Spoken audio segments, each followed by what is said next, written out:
Give me one second here. So, when we were speaking, some topic came up. Give me one second, guys. I'm just going to try it. Let's do some quick introduction. Interview one, guys.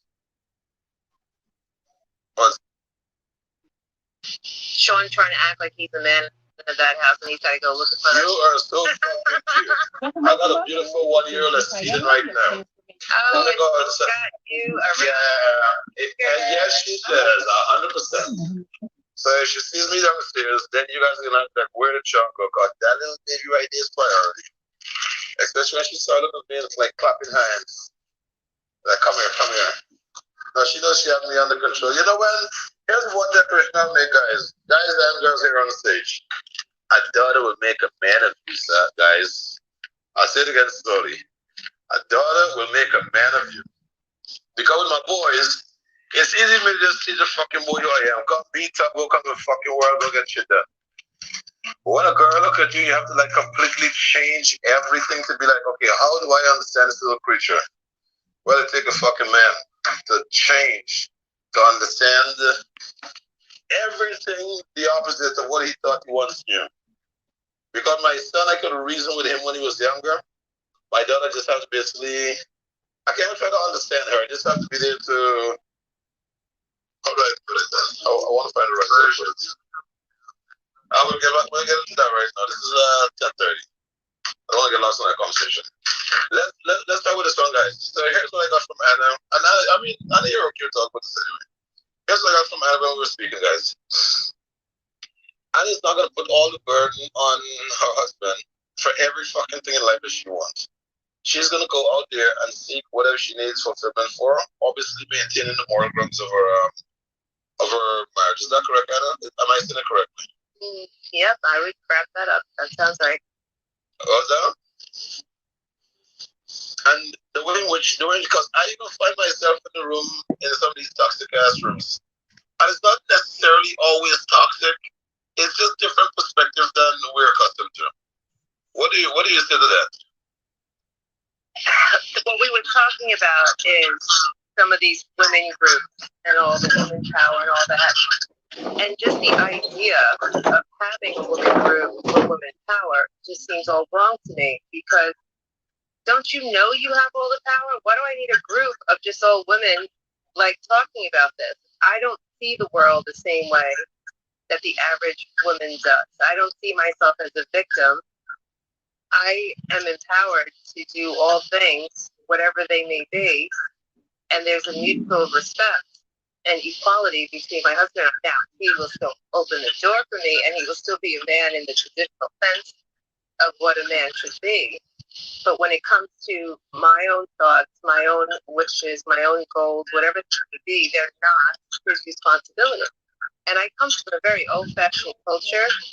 I'm first-generation American. 3 of my siblings were born in Italy. And, I wasn't allowed to do a lot of things when I was a child. But when I became a woman, it was just a different thing. You just grow into your own, and there's that level of maturity. And that's where I think women get stuck. They get stuck by the things that were said to them, at them, all their life, and they're not listening to their own inner voice and their own inner power. Right. And in terms of, all right, so let's put it this way, guys. Let's talk about marriage and business. The road bumps all over the place. We have my buddy King J-Lo. I woke up to a message from King J-Lo. Sean, let's open up a goddamn room and start making some money, leave this bullshit to the side. That was the other room, obviously. So before we get into relationship and money, J-Lo, just give us a quick summary as to what that crap was next door that we ran away from. Because I was sleeping for most of it, to be honest with you. Well, I mean, someone just touched on it. I think it was Anna. I remember the voice now. But touching on different perspectives, I don't think anybody's wrong until you start to ostracize people that don't agree with you. Right. That's my issue. This is like with me. My perspective is, okay, I'm pro-choice. So you get the vaccine or not, that's my opinion, my choice. But I do understand that if I'm going to go around people, then I need to be respecting them, wear a mask. cautious, maintain, social distancing as best as I can until we get this issue under control.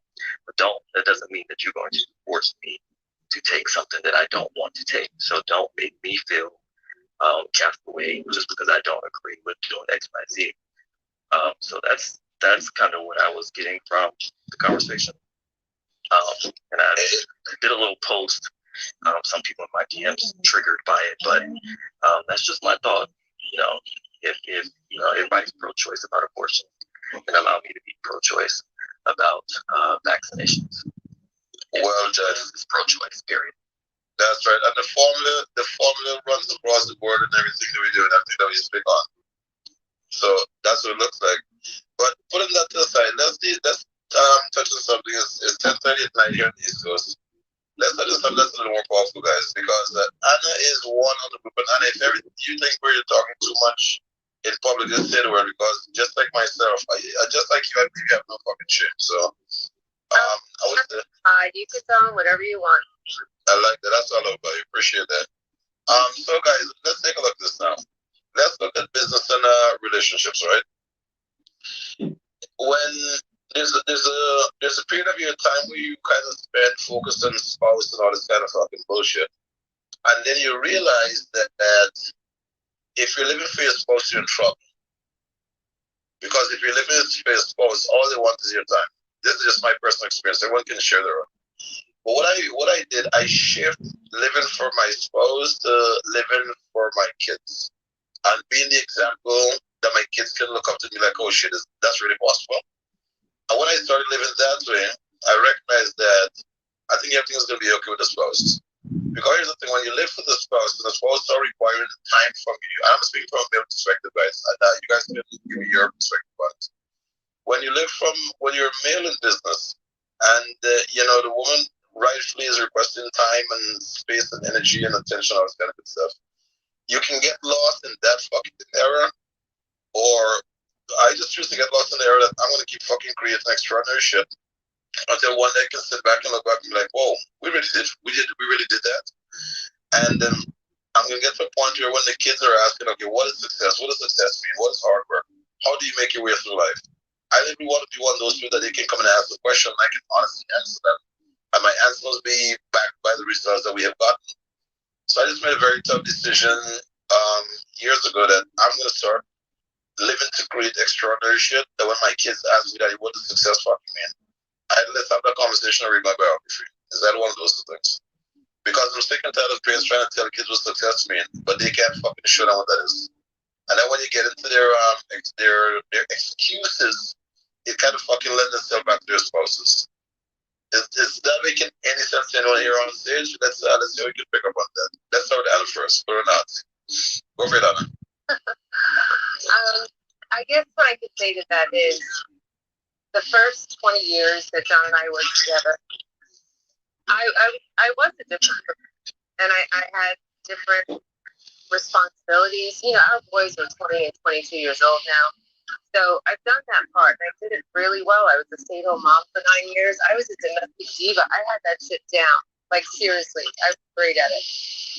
But as I got older, there were different things that I wanted. And it's funny because I remember John, so we were in marriage counseling of COVID, and we did it virtually, right? Because I swear to God, I thought I was going to kill that man. But I thought it was really funny to hear him say, she used to be nice. Right. But he's talking about, and it's so funny because he didn't catch it until the therapist brought it to his attention. You keep talking about back in the day when she was at your beck and call, serving you and the family, and you equate that tonight. But now she's independent, you don't find that to be so nice. And what does that say about you? That you're not letting her live her life and her dreams and her independence. And he didn't realize how selfish he was being by equating nice to his selfishness of wanting me to, be that person that I used to be. It just didn't serve me anymore.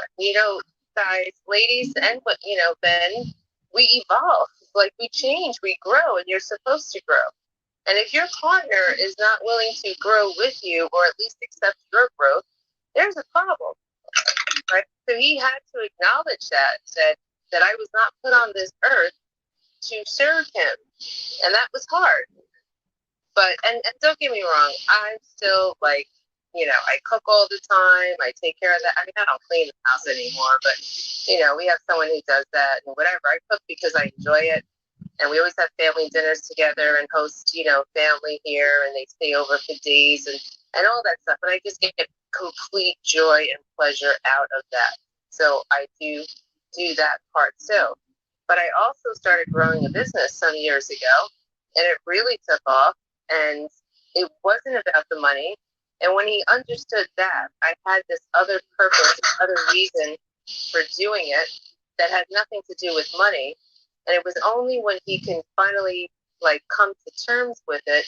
It wasn't that I was doing it because our life together wasn't enough or that he wasn't enough. I had my own personal reasons for wanting to accomplish these things, and it had a lot to do with my mother. And I lost her when I was 18 years old, and she lived a very stifled life. And in my time, and recognizing the gifts that we are given to live in this country, to have so much opportunity, and to live at this time in life where we're not stifled and we have every opportunity that anyone else does. I did it because I could, and I couldn't see living a life where I just wouldn't try. And he just had to accept that. And so it became a thing, and it actually grew quite nicely and almost overnight. Not really, nothing ever happens overnight. But, I've been in this career for 9 years now, and it's created great financial wealth for our family and generational wealth and everything else. And, I know it's hard sometimes for a man because you are the man, and all that, whatever. But guys, you got to get over yourself sometimes. Are you willing to go deep in this conversation this evening? I just woke up. I have a ton of fucking energy inside of me. I gotta be careful. Whatever you want, Sean, go for it. All right. So I'm gonna ask some tough questions. If it ever get too tough for you, I'd bow out to tell you like, Sean, I'm good, but I want to go toe-to-toe this evening. All right. But here's the thing. I'll give my definition of relationship, and guys would know what to think about this as well. I think a relationship, one of the ideal relationship, is where a man would support his woman completely while exceeding her accomplishment and in no way suppressing her accomplishments along the way or suppressing her efforts along the way. So what does that mean? Anything that you want to do, Anna, I should be able to support you 100% as you're asking me to support you. But yet still, I have to be fucking man enough to get out there and still fucking create cool shit that you can be like, holy shit, he supports me 100%, plus he brings the fucking bag home. The fuck? So, see if I'm saying it correctly there, and then really weigh in on that shit for me. And that's okay with you. Why do you think he still gets to share a bed with me, Sean? He is that man. And don't get me wrong, he resisted. It was hard some years ago, but he got over it, and he definitely is all in, and I do see him as my partner and my equal. But one of the things that I will tell you based on your birthday, Anna, is your combination is so fucking strong that it's going to take a unique kind of guy to really be okay with you being that alpha female that you are out into the industry. Like, okay, I want to find the best way I'm going to put it. Okay, you guys saw the digital card, right? Based on what you understand, and do you see any end to what we're going to achieve with the digital card? You haven't even scratched the surface yet, my friend. Thank you. That's number one. Number two, that is one of 3,000 personal domains that I have that I'm using for business purposes. And that's outside of the Anna 10K and the Teresa 10K that I'm getting as vanity URLs to the customers. Now, anything my wife wants to do, as you know, I support her 100%, but they're going to have free will. And I will always leave it up to her to do whatever she wants to do. I've learned in life that whenever my wife is bored, she's skilled enough to go take up anything she wants to study. She's skilled enough to go do whatever she wants to do. But when it comes to fucking execution, I'm the execution guy, and I wish not to all anyone to execute the level that I'm executing on. So that's why I prefer to run business by myself, do my team independently, and all that kind of good stuff. Because when I make a promise to a fucking client, I promise my word is my bond, no matter what. And I'm just not the guy to fucking give or take excuses. If something needs to be done, let's get it done. End the fucking story. So sometimes my wife gets to her little feelings and she's whining and complaining and bitching. But I will never stop what I have to do. Because the reality of the situation is, you know, I will always remember one moment that really touched me. I just came off of the White Stone Bridge, and I was coming off the White Stone Bridge. My wife was on the phone with her sister, and they were speaking Spanish. And I see that she was like outside of her usual energy. I'm like, "Yo, bitch, what's up?" And then she was talking, and then she was like, all of a sudden, I said, "Okay, hang up the fucking phone for a second, and take 30 seconds and tell me what the fuck is going on." So she said, her mom is fighting with her siblings in the Dominican Republic because the mother died and left a fucking house for like 7 fucking kids, and the money in the DR is not even worth that fucking much. And she's going on and on with the bullshit. I said, "Okay, let me ask you a question. What does it take to fucking buy out all 6 siblings and leave the title in the hands of your mom?" She gave me the number. I said, "Okay, give me your mom's wiring information. I'll send the fucking money." And then she started to cry. I said, "Why are you crying?"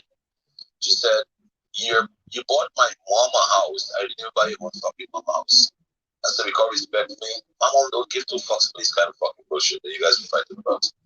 My mom is so easy going. You give my mom a room, a hut, whatever you give my mom is so damn cool. That that's where I get this disconnecting attitude from. But when I saw them fighting over some fucking bullshit, I'm like, yo, life can actually be lived a little better than this crap. So I literally paid off all the other siblings and leave the title deed into the hands of the mother herself.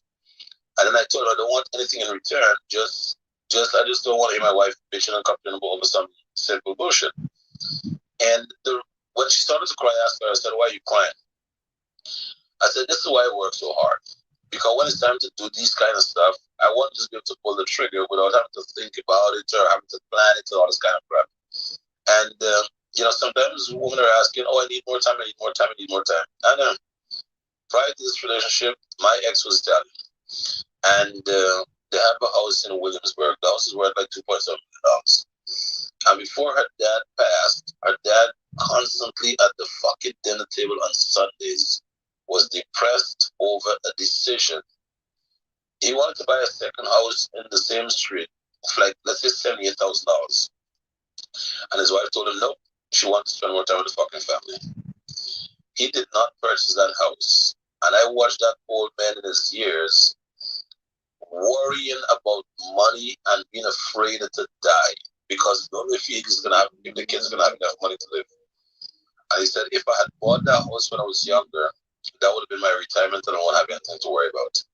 Do you understand the kind of pain that he fucking felt in his later years when he knew in his heart to heart that he could have bought the house and he would have had the house today as a retirement plan?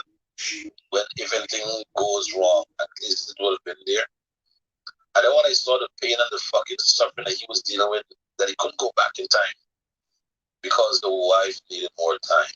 She needed him to spend more fucking time at home. And he died fucking miserable. And I love him to death. In fact, he didn't even know that he was the reason I actually left his daughter. Because I find that she was fucking picking up exactly after her mom, trying to get me to spend all this time at home. And the Sunday fucking lunch was something like 2 o'clock in the afternoon, we eat a bunch of pasta, drink a bunch of fucking wine. And then end up sleeping like crazy because you're so damn full. So that didn't work for him, the 7-day working kind of guy, getting shit done. And I just told him nicely, I said, "Look, I love you like the sweetest thing ever, but I'm on a mission to change the fucking world. I don't want to change your culture. I'm a guy that works 7 days a week and I'm quite fine with it. And I don't want to feel responsible or guilty when I'm leaving the house on Sunday to go fucking work. Because, the Italian families are going to be like I'm fucking crazy." So I just decided, well, look, it's time for me to move on. Obviously, she didn't like that. And she's really, really, really, really a sweet girl and all that kind of stuff. But with the kind of change that I'm out to make and the impact that I'm about to have on the planet, I'm going to have guys look at themselves a little closer, like, what the fuck are you doing? When you take the hands of a beautiful woman and you said, "I got you," guys, mean it.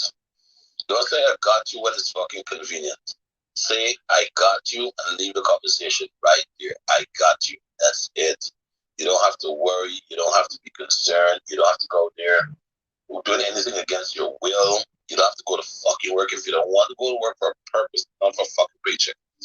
So I'm just the guy that's building my life this way, Anna. And through non-profit organization, collaboration, and association, we will get to release families into freedom. I want us to release family into freedom, like really help you to find the purpose behind what they're doing. Because there's a lot of people that just working to pay the fucking bills, which is like very fucking low level, to be honest with you. But how would people get out there and just start working to make a real fucking difference? So that's what I'm really passionate about. And the reality of the situation is some people get rich in this world by enslaving the mind of others, and others get rich by elevating the minds of others. I'm going to be known as that guy who's going to become super fucking wealthy by helping everyone else access wealth. That's how my fucking fortune is going to come. Because literally, there are people out there that's literally invested in the poverty formula. If I can keep you poor as long as possible, I can become rich I can become very rich. That's how some people are actually thinking. But I actually believe if I can help you become your best or true version, we're going to get a collaboration done between the two of us before the end of our lives, and that collaboration is going to be tenfold. And if I do that with every fucking one I get in contact with, the ROI is unlimited. What do you think about that rant so far, guys? Guys, I kind of feel like this is the Anna and Sean show, so don't be butthurt about what's going on. What do you think of that so far, Anna? I hate to hog up the room, but it's okay, don't worry. I think you're totally on point. My reason for making money is for choices, right? The thing that, just like your story with your mother-in-law and purchasing that home, and on different levels, and I don't want to, get into stories necessarily and bore anyone, but I've been able to do that for so many people in my life. And to me, that's what it's about. Like, so when I was 10 years old, I saw my mother in a straitjacket at Bellevue Hospital. Sean, you know Bellevue Hospital, right? Wait a minute. Wait a minute. That's in Manhattan, approximately 70th Street? Mm-hmm. That's exactly where the fuck I was the night floor? Where all the crazies go. Oh, man, no, that's where the geniuses reside. We'll get to that just now. Carry on, my dear. Months old. I'm the last of 5 children. My parents had just come to this country in 1970. My brother was born in 72. He was the 4th child. I was born in 73. 6 months after I was born, my mother was diagnosed with bipolar. Now, 48 years ago, 7 years ago, it was probably postpartum depression that was misdiagnosed. Who knows? We'll never know. She passed away when I was 18 years old. But what had happened to her in her life is something that I never, ever want to feel. And as a little girl, to see your mother in a straitjacket screaming from the top of her lungs to be let out, that stifle, that restriction, that imprisonment, I am never going to feel in my life. And I'm not saying at all, please don't misunderstand. My husband is really just the soul of the earth. Like, he is just such a good man. I love him to death, and I believe the only reason why we are still together after all these years is because we do genuinely love each other, and we have the utmost respect for each other. And it does take a certain kind of man to be married to someone like me, for sure. But I guess when you make a decision in life that you're not going to play the victim role, right? And it's not that I don't need him, but financially, I don't need anyone, right? When it comes to security and certainty in my own future, I've created that. Happiness, I created that for myself. And he shares in this story, in this journey together with me, but not because of him, right? And of course he works, and he's got a good job and career and what have you. And it takes a certain kind of man when your wife starts making considerably more money than you do to be accepting of that. But he has been, and not initially. He said he was in words, but in action, maybe not so much. But we've definitely come a long way. And my point just is that money is just the tool to create the story and the life by design that you want. And we have that choice. You can live a life by default, or by design, and you get to choose that. One of the things that I was applauding for is your power to live through decisions. And every time we get into dialogue and conversations, it always the credit always go back to you for making decisions and actually being famous to those decisions, and that's powerful right there. And um, so just FYI for everyone here on stage, approximately, I really have to look at my notes now so I can start up this my goddamn speech because I want to be as on point as possible. So approximately, let's say 7 or 8 years ago, I was given a very complex game by a Jewish friend, and I cracked the code of the game within 7 minutes. After cracking the code, I literally start connecting all the dots. And I can literally speak to anyone here on stage and trace back the source of all your fucking problems and literally show you how you can start solving your problems. But it's going to take a commitment to following through on that decision to get the solution that we both agree on. You see, most people agree that that's the solution that they're looking for, but it wouldn't stay commitment to the agreement of putting in the work to get into the other side. And I'm deeply bounded in that commitment. If I make a decision that I'm going to go after something, it's already done. It's just a matter of fucking time before that decision and that goal actually catches each other together. But every waking moment of my life, I'm on the way to that fucking goal, and it is going to happen. That's just how my mind is wired. So when I crack the code, I literally want to help my fucking friends. But one thing I will share with you guys is that I just made a personal decision that I'll watch you jump off of a fucking cliff, and if you don't ask for fucking help, I'm not here to stop you. Because just something trying to stop someone from jumping off a cliff, it might A, drag you with them, or B, have them blaming you for the rest of their fucking miserable life that you stopped them from jumping off a goddamn cliff. So I just position myself in such a way that when people are asking for help, I make myself available for it. And then if they ask for the help, I should go up and I offer help. But if they're not asking for help, I spent 2 years in a mental institution because I was trying to help friends of mine that was not ready for help. And when I realized how far they were willing to go to fight for their limitations, I made a solid decision that this thing is called free will. I'm gonna let individuals have it for themselves, no matter what damn you look like. And this might sound as hard advice, guys. And if anyone never basically been in a room with me before, I have a very simple philosophy. If I'm in any room and I'm not really vibing what's being said, there's a nice button to the bottom that says "Leave quiet." But then if I want to challenge myself enough to stay in that room to see what the other side looks like, I'll just stay and figure it out and ask questions. So I invite any and everyone in the room to ask questions with anything you're unclear of. So, so when I was in the Bellevue Hospital, and thanks for reminding me because I didn't even remember the goddamn name, but it is the 9th floor. I remember it is the 9th. Is it the 9th? Yeah, it is the 9th floor.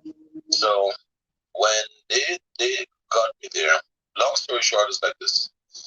At the time, I was going with this Russian chick, and I was living in Manhattan. So when they realized that I moved from being the guy paying for all the drinks in the club and all, and getting a table and bottles and all this shit, to being the guy that's literally living like a monk, because I made a decision that I was going to live as long as I possibly can. And live as long as I possibly can mean I'm going to exclude everything that's going to harm my physical body, which includes alcohol and, lack of sleep and all this kind of bullshit. So I was going to basically fall in line with nature. And I was going to live in a very natural way. To the point where, like, I wouldn't even tell a white lie. Like, and if you ask me that fucking dress look good on you, I'll tell you exactly in my perception what that fucking dress look like on you. If you ask me what to wear or how to match this and that, I'll show you exactly what I feel about it. Because most time we tell our spouse what we think they want to hear just to avoid a conflict or this kind of shit. But, I just got to a place in my life where if you ask me a question, I'll tell you exactly what it is. From my perspective, how you feel about that is completely on. And in the future, you'll make a decision whether you want to ask me yes or no. So, the friends didn't like the change I was coming. So they went, and one of my friends told a lie to the so I'm at home one day at 3 o'clock in the morning, and then two officers came to the house, and then they said They hit my fucking room. So I rose up, and then they asked me, "What's your name? What's your birthday?" All the stupid questions. All right. I had no alcohol in my blood, no drugs in my blood, no nothing. So they couldn't do me anything. And the officer says, "Look, you're first concerned about you might get a psychiatric evaluation, like sure, let's go for it." As I said, I have nothing to worry about. On my way down the elevator, my best friend at the time um, told the officer I threatened to kill him, I threatened to kill his mom, his stepdad, and his girlfriend. And the reason he told them that because he realized at that point they all orchestrated and brought the cops here to try to hold me. When they realized the cops couldn't hold me for shit, they're like, okay, well, we need to now manufacture some shit now to see what can happen here. In New York City, guys, I don't know where you've been, but if you tell the cops that someone threatened to kill your mom, your dad, your stepmom, that's a very serious situation. So they took me for the evaluation. I find you asking me some weird questions now. I was not aware of the claims that my quote unquote friend at the time made. Oh, do you feel like hurting anyone? Do you feel like hurting yourself? I'm like, whoa, whoa, whoa. What the fuck is this? Then obviously I start getting pissed off because here I am going to this facility for a voluntary evaluation, and then they're asking me some weird ass fucking questions now, and they're like really going in. So I'm like, yo, this is some bullshit. I need to get the fuck out of here. So they're like, oh no, you're not leaving. I'm like, wait, what? Yeah, right. Long story short, they jumped me, tranquilized me. I slept for about 25 hours. I fell asleep on Thursday and I woke up on Saturday, sorry, in a medical institution.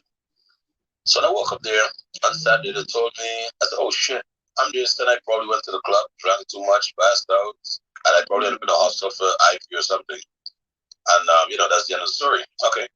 They said, you can't get out until Monday. I'm like, huh? They said, yeah, the doctor needs to check you out and he's not here until Monday. I'm like, oh, well, if I'm here for Monday, I might as well make my absolute best time of it. I walked around the house, the room, the facility that I was in, and I read everything from end to end within that room, understand everything within 2 hours. And then I started living from a place of, okay, how am I going to maximize my time here? Man, I had a ball until Monday because I just became one with the room. And Monday, I realized there are several doctors came. They asked me all these bullshit questions. Long story short, guys, I was there for 2 fucking weeks against my will. Up to now, they didn't, well, not up to now, sorry. 10 years later, they never even told me why I was there. And I explained to them not only is it a violation of my rights, but I'm going to come after you guys so fucking heavy with a lawsuit. You don't even know what the fuck it is. 10 days later, the doctor realized that this guy is not here to hurt anyone. He's just literally trying to help everyone in the fucking facility. And then when he read the report, I said, Doc, you guys have me here on a report that's inaccurate. And then I said, give me your cell phone. And I called the fucking guy that was my friend at the time. And I said, hi, Rob. Did I ever threaten to kill you? He said, no. Did I ever threaten to kill your mom? No. Did I ever threaten to kill your father-in-law? No. Did I ever threaten to kill your girlfriend? No. I said, hi, why is your fucking report in here with your name on it? That's saying I threatened to do all these things that I have no idea. I said, okay, I need you to come down at this facility ASAP and fucking clear this shit up so I can move on with my life. The guy said, oh, well, I'm at work right now. I don't know if I can leave and all this kind of bullshit. I was like, what? No problem. So the doctor heard everything was on speakerphone. And at that point, I didn't give them permission to speak to anyone. So I told the doctor, okay, doc, I'm going to give you permission to speak to my mom just to get a character check on me. And here's what I told the doctor. I said, I'm not here to lie to tell you. I'm not here to lie to you. I said, I'm an easygoing kid. I was one of the badass fucking kids you ever met when I was little. And I will always be this way. Because I believe in what I believe in, and I'm going to go after them to win. So, Doc, here's what I want to think about. The worst thing that can happen is not someone tranquilize a beast and the beast wake up. The worst thing that can happen is you tranquilize the beast, and before the beast go down, you kind of saw who fucking tranquilized it. And when he woke up, the only person on his mind is the one that tranquilized it. Doc, I've been here for 2 weeks against my will. And the only person I'm looking at who is tranquilizing me right now is you. You're trying to get me to take a fucking medication. I do not believe medication. I will not take it. But here's what I'll tell you. To get out of here, I will take the fucking medication.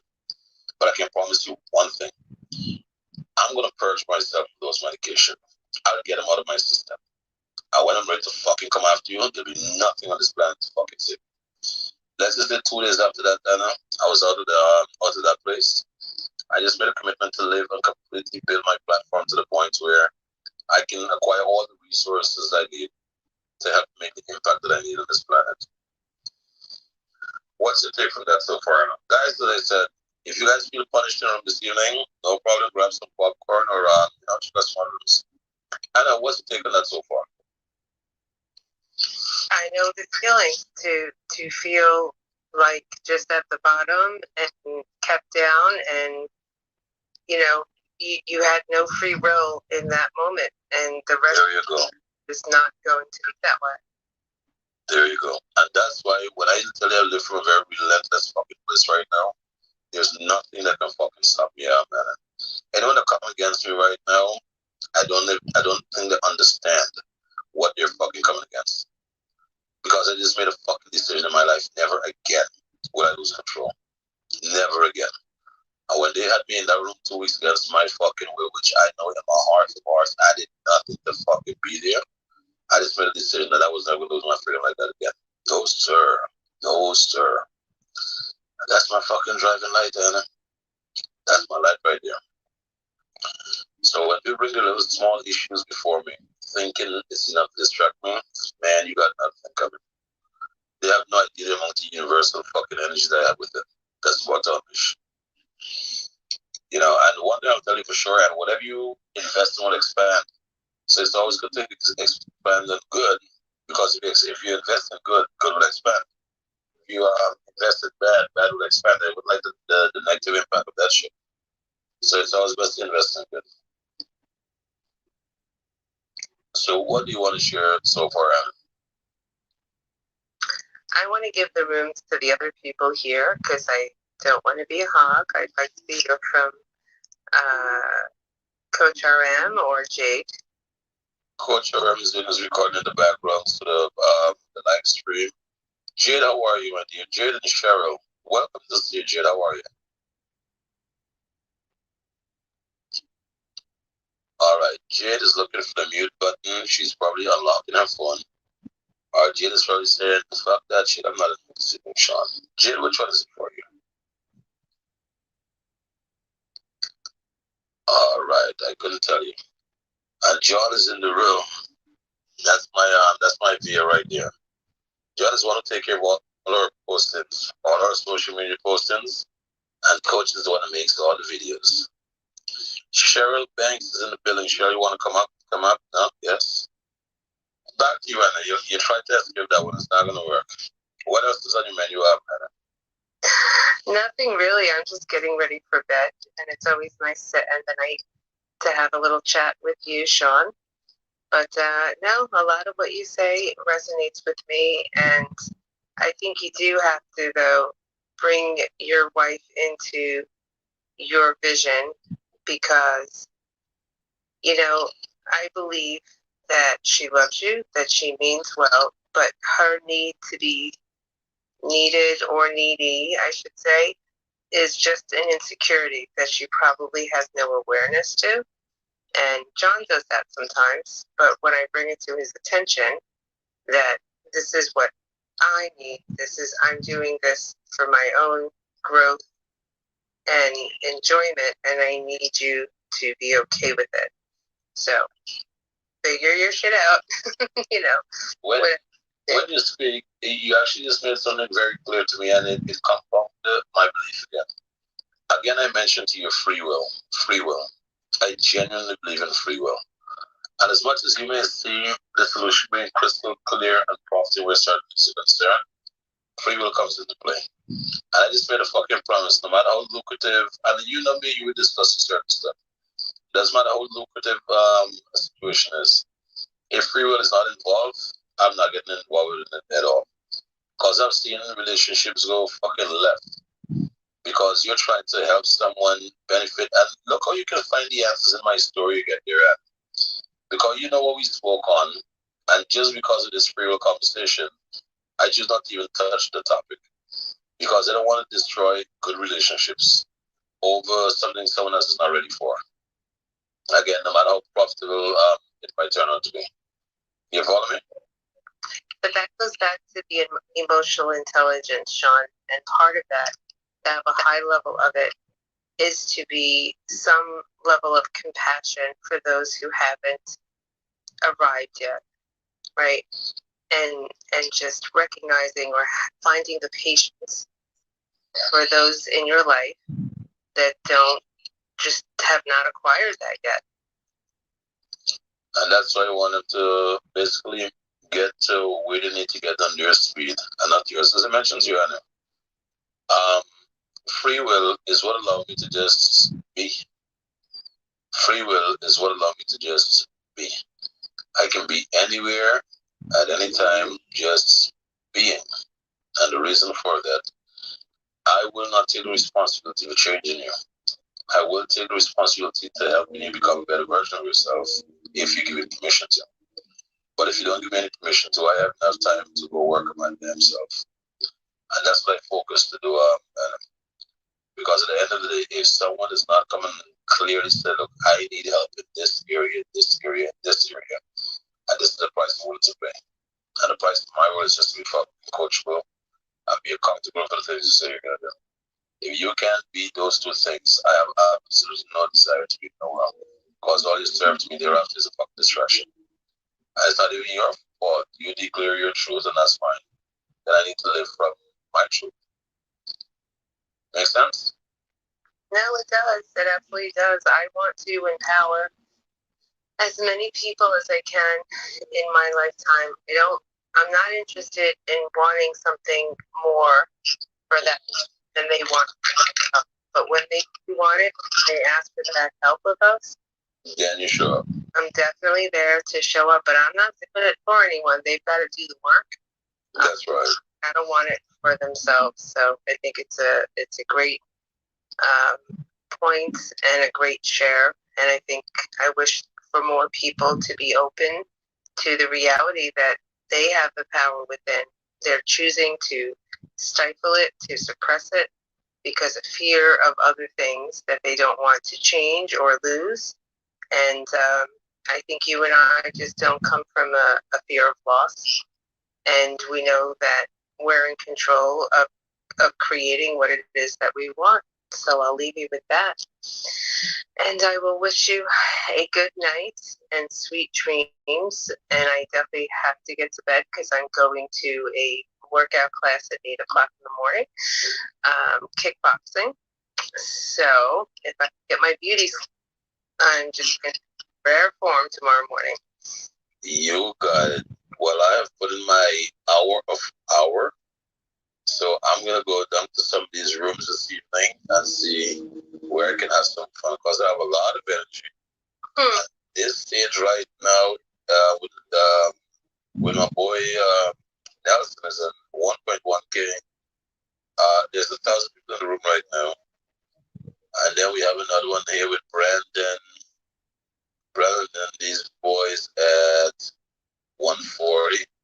So I'm gonna do some room hopping this evening and start setting some fucking energy out there.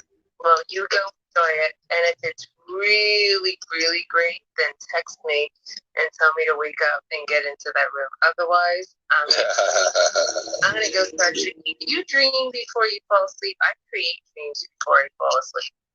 There we go. And also I get to go into my sleep and enjoy the dreams to the next level. I love going to bed because before I actually fall asleep, I just start creating dreams and then I fall asleep to it, and it's awesome. So yeah. How often do you come alive in your dreams? Definitely more than the average person. There are some dreams I have that, holy shit, like just wake me up and I start journaling and just it's wild. You would almost think like I take drugs or something, because some of my dreams are pretty intense.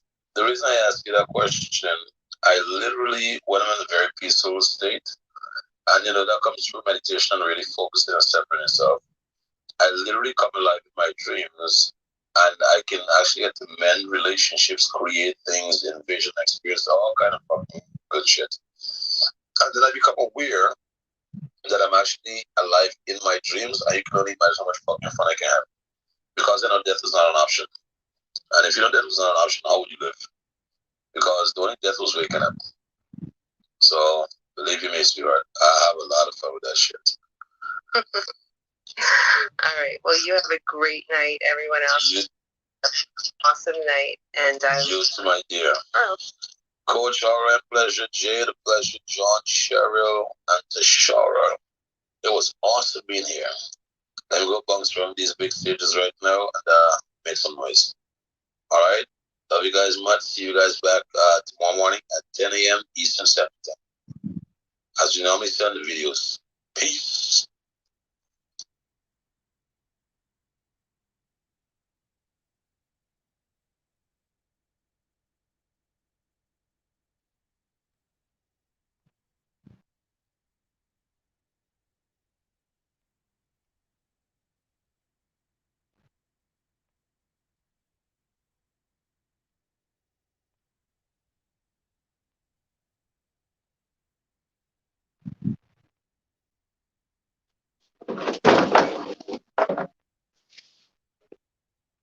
Ano na,